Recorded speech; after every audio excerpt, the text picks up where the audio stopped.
Neste momento, então, iniciaremos o nosso próximo painel. Crédito ao alcance do provedor, do clássico ao digital. Convidamos, então, agora a conselheira da Abrinte, Cristiane Sanches, que irá moderar este painel.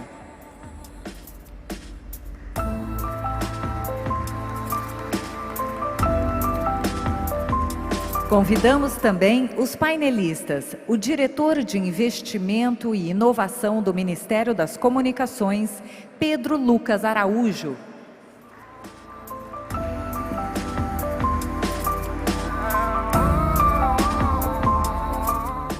O head da Unidade de Negócios do Banco BS2, Nathan Ioles.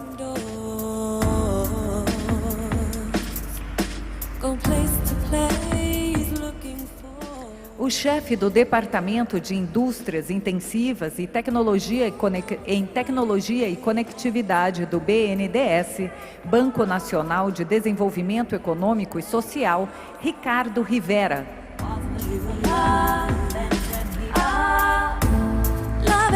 O sócio da AD Advisors e ex-conselheiro da Anatel, Agência Nacional de Telecomunicações, Aníbal Diniz.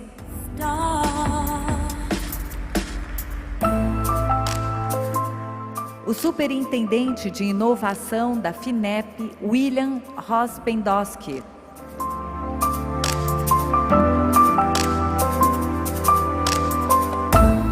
O diretor de marketing da Celete, Fábio Moreira.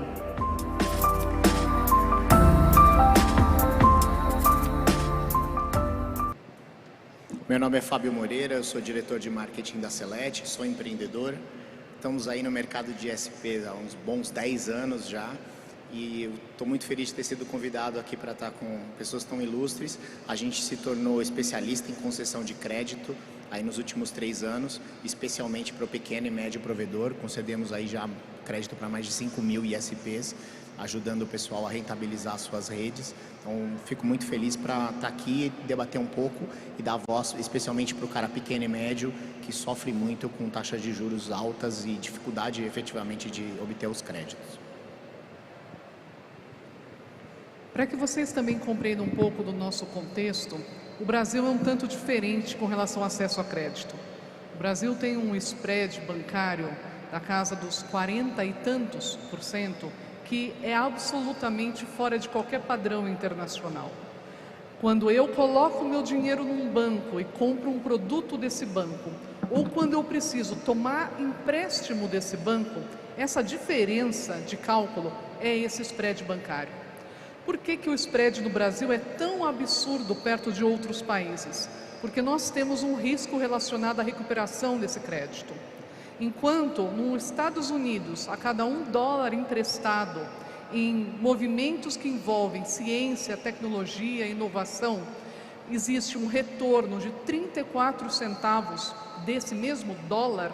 No Brasil, esse valor é inferior a 10 centavos. Ou seja, nós temos um cenário atípico. E dentro desse cenário atípico, nós temos 20 anos de histórico de fundos de investimento e fundos que ajudam a ciência, a tecnologia e a inovação no país. Então, a primeira pergunta, Pedro, considerando todo o histórico, mais de 20 anos de Funtel e a natureza voltada à inovação da indústria nacional, quais são as perspectivas hoje de uso desse recurso? Obrigado pela pergunta, Cristiane. Como você bem mencionou, o fundo, para quem não conhece, o Funtel é o Fundo para o Desenvolvimento Tecnológico das Telecomunicações, tem mais de 20 anos. É um fundo, é importante esclarecer, é um fundo que, claro, está voltado para a implantação de redes, fomentar a implantação de redes, a expansão dos serviços de telecomunicações no Brasil, mas nunca perdendo de perspectiva a necessidade de fomentar, como você bem mencionou, o desenvolvimento tecnológico dos fornecedores nacionais, né? Então, o Funtel, ele tem uma tarefa que às vezes não é muito fácil, que é de tentar conciliar o desejo de oferecer crédito, recursos para a expansão de redes, ou seja, linhas de financiamento para provedores, operadores de serviços de telecomunicações, mas ao mesmo tempo impondo condições de aquisição de equipamentos nacionais. porque a gente gosta, o objetivo último do fundo é esse, é a gente conseguir expandir os serviços de telecomunicações e ao mesmo tempo fomentar fornecedores, uma indústria, né, um ecossistema tipicamente nacional. Aproveito essa oportunidade também, Cristiane, se você não se importar, para mencionar, já foi mencionado aqui algumas vezes e outros colegas vão mencionar isso mais detidamente. Agora a gente tem uma nova perspectiva com o Fundo de Universalização dos Serviços de Telecomunicações. Como você mencionou também, não é um fundo novo, mas que foi recentemente reformulado. E é importante fazer esse pequeno paralelo, porque enquanto o Funtel tem esse objetivo de conciliar a necessidade de expandir redes com o desenvolvimento de um ecossistema nacional de equipamentos, dispositivos e soluções e aplicações, o FUST ele já está realmente mais focado para a expansão das redes e o fomento ao uso. Então a gente tem aí uma perspectiva, e aqui nós temos colegas, agentes financeiros que vão poder auxiliar o FUST nessa tarefa de expandir as redes e fomentar o uso de tecnologias da informação e comunicação. Ele tem um objetivo muito mais claro e é muito mais simples de ser utilizado. Futuramente, a perspectiva é que tenham recursos disponíveis também para a implantação de redes de todo tipo de operador, inclusive os provedores regionais. Então, se a gente olha para o mercado do crédito nos últimos anos, nas últimas décadas, o grande problema, o grande desafio que esse mercado sempre enfrentou é o que a gente chama de assimetria de informação. A dificuldade de entender quem é o CNPJ, quem é o CPF por trás daquela solicitação, por trás daquele projeto, torna difícil para todas as entidades brasileiras de prover um crédito barato e assertivo para todas essas empresas. Dado esse desafio, uma vez que a gente tem um ambiente mais digitalizado, no qual a gente consegue fazer praticamente tudo o que a gente precisa na palma da nossa mão com o nosso celular, isso significa que por trás de toda essa experiência bancária digital, existe um aparato muito robusto de inteligência de dados digitais e de cooperação entre organizações do setor público e privado para garantir que essa experiência digital possa de fato acontecer. E essa experiência digital tem sido cada vez mais frequente, não somente dentro das próprias empresas privadas do segmento, como na própria capilarização da injeção desse capital, que foi muito bem mencionado aqui pelo nosso colega do BNDES. Então, a experiência digital ela é o primeiro fator que impacta diretamente o segmento, para garantir que todo esse capital vai ser injetado de uma maneira mais capilarizada, e a parte disso, vale a pena também mencionar um ponto de inovação muito forte, que é o que a gente considera ecossistemas.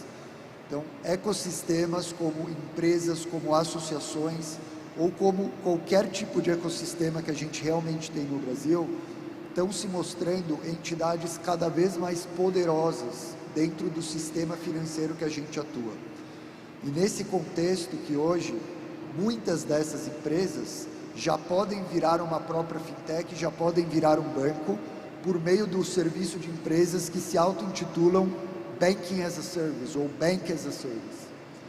Esses ecossistemas, aliados ao poder da tecnologia e da análise de dados financeira, conseguem utilizar a própria inteligência de dados e o próprio relacionamento com o seu ecossistema para garantir que o entendimento de qual é o formato exato de crédito para esse ecossistema vai realmente chegar tanto na análise de dados como na estruturação de instrumentos financeiros, que foi muito bem mencionado aqui pelos meus colegas painelistas, e efetivamente chegar aos CNPJs e CPFs que precisam de crédito e não conseguem ter acesso, ou quando tem acesso a um crédito muito caro, por conta da assimetria de informações.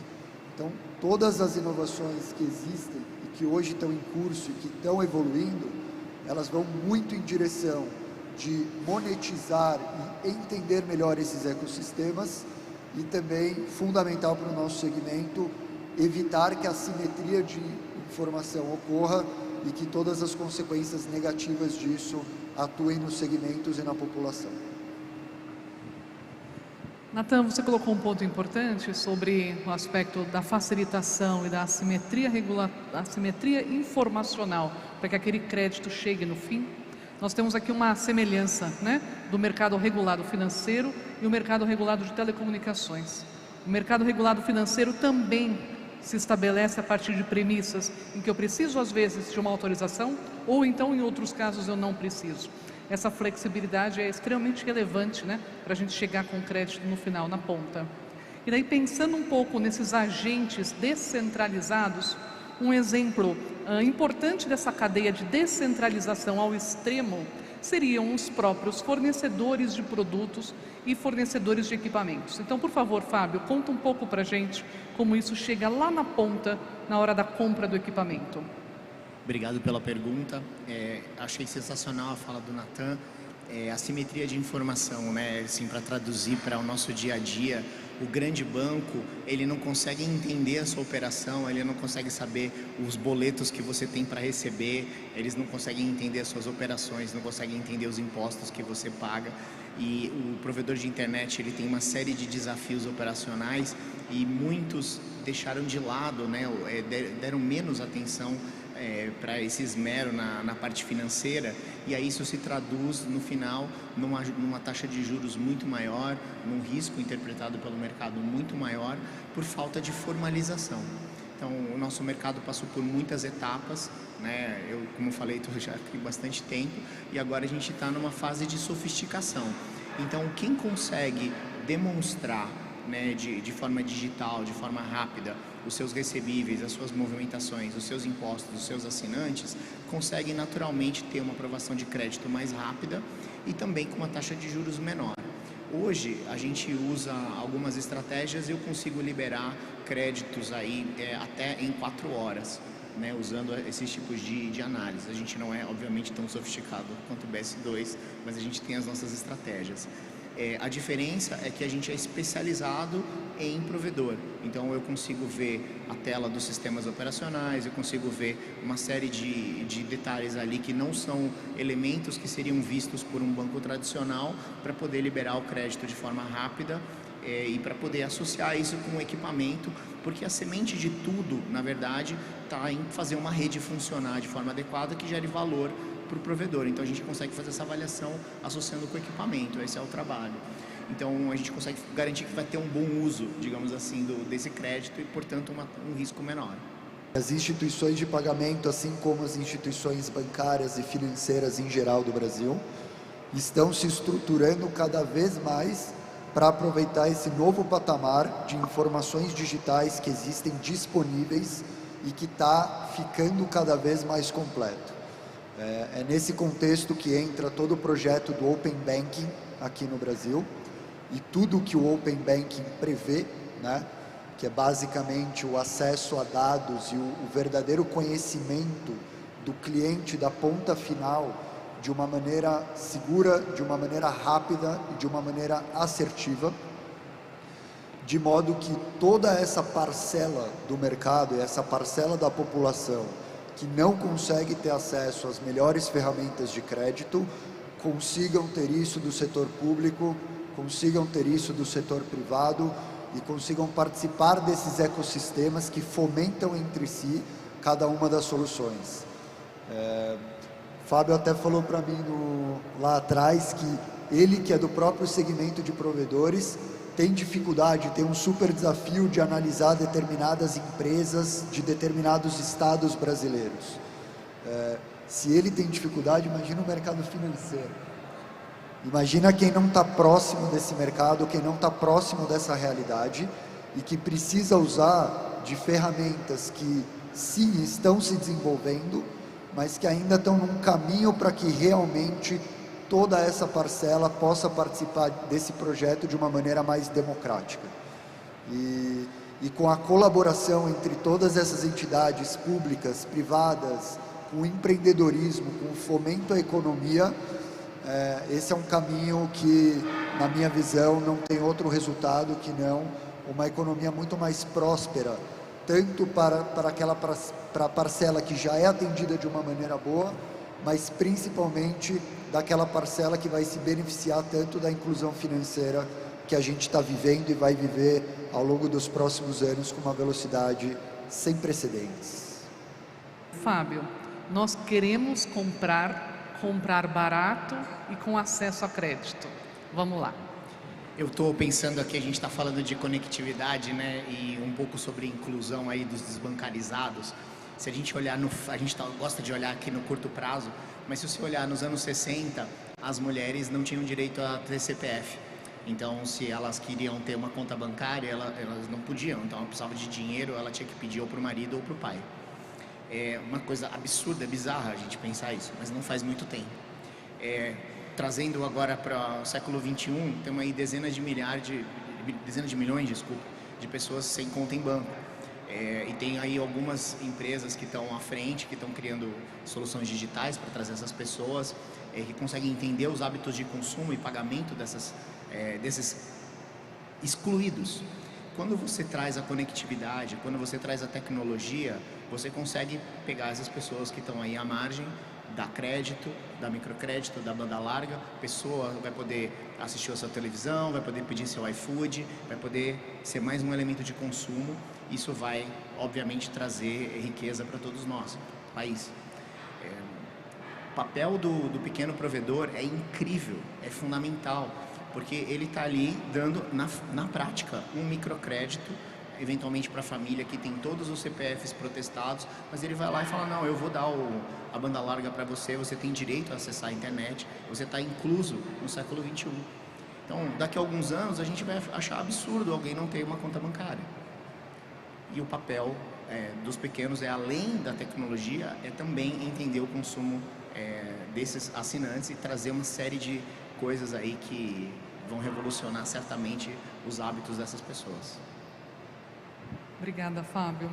Eu acho que o que fica no final das contas, né, assim, se a gente fosse enxugar ao máximo, porque a vontade é continuar conversando o tempo todo sobre esse assunto, é que da mesma forma que cada um de vocês aqui, provedores, tiveram um caminhar de pequenininho, formiguinha, até o tamanho que vocês estão hoje, e as famílias que vocês sustentam, e toda a conexão que vocês levam, o sistema financeiro nacional, seja através dos agentes financeiros clássicos, seja através de todas aquelas instituições financeiras, instituições de pagamento, né?